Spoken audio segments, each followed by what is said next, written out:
Hello everyone, it's Just a Dad. Today I'm going to do a review and show you how to assemble this Kitstorack under sink organizer.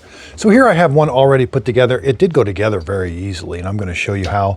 But these slide out and you can store stuff under your sink. Now, whenever you assemble it, make sure you're going to assemble it. Don't assemble them both the same because you'll want one up against the wall in your sink on one side and the other one on the other one. So it'll have to slide out the other way.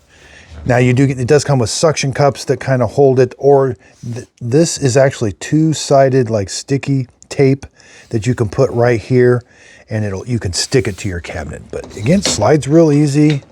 I can also vary the height here. I've got it on this lowest setting, but there's about 4 or 5. Whenever you're assembling it, you can have this a little taller.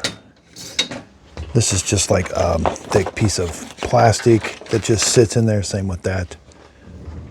They do give you a number 4 Allen wrench and a wrench here, but I got a number 4 in my screwdriver here. Okay, so here first we're going to assemble these parts. You've got the one with a bunch of, there's one I was telling you about, it has different heights. So you have a whole bunch of different heights. And I'll measure that real quick. So at its maximum, you'll get about an extra 3 inches height. So right now, I got it on its lowest setting, and you get about 10 inches. I could go up to 13 inches, 3 extra inches right here with those adjustments. So the overall height is 14, so it could go up to 17 inches. Now here's a typical kitchen sink. You know, the opening is 21 inches, or about 20 and a half. I've got it on its lowest setting again. That's 14. Again, I could go up to 17.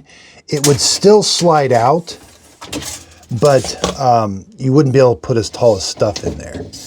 So again, it does go up against the wall, and you don't want to go all the way up against the wall. You won't be able to slide it out. So you have to mount it just a little bit over.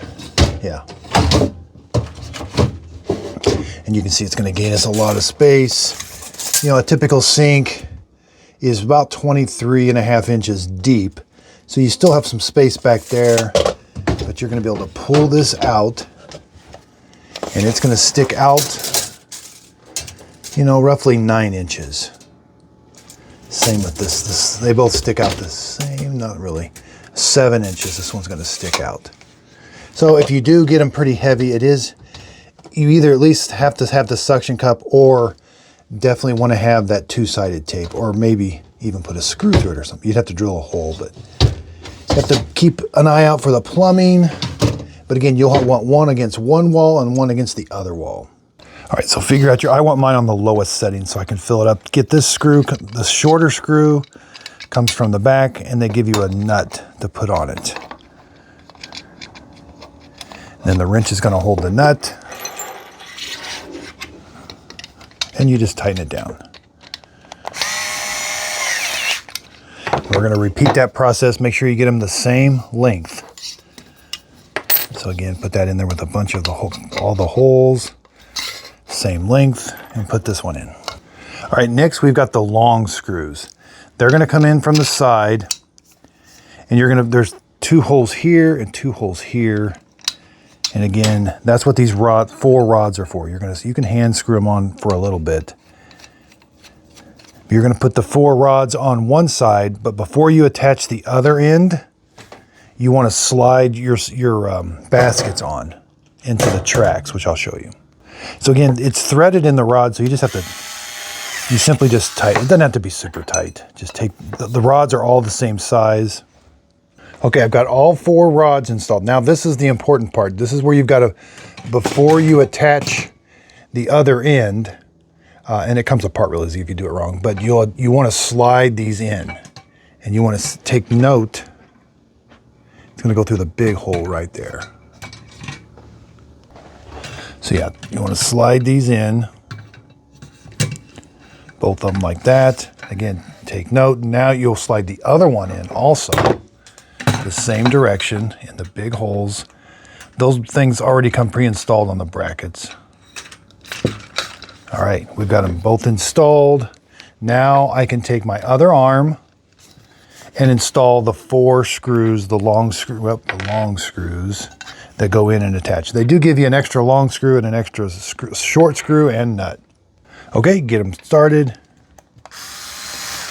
And then just tighten them down. All 4 of them. Okay, simply just slide these in here now. And again, you do got to reverse how you put them. Now I'll have one on the left side, one on the right side. Dimensions, 15.5 front to back. Left to right, 12 inches. And again, up, down, 14 inches. But now this top shelf needs about 7 inches over. And again, it's about 3.5 inches tall. And again, let's see, what can we put? You know, the surface that you can put stuff in is about 14.5. Oh, by about 9.5. And again, the height, we could vary that, but again, about 9 3/4, but I could add an extra 3 inches onto that. And up top, you get about 13, almost 14 inches front to back. Left to right, it's about 6 inches. So assembly was really easy. I would definitely, if you put heavy stuff in here, I wouldn't rely on the suction cups. I would at least put these down, these strips. You get 2, one for this leg, one for that leg, for each one. So again, I really do like these. I hope this video helps. Thanks everybody for watching.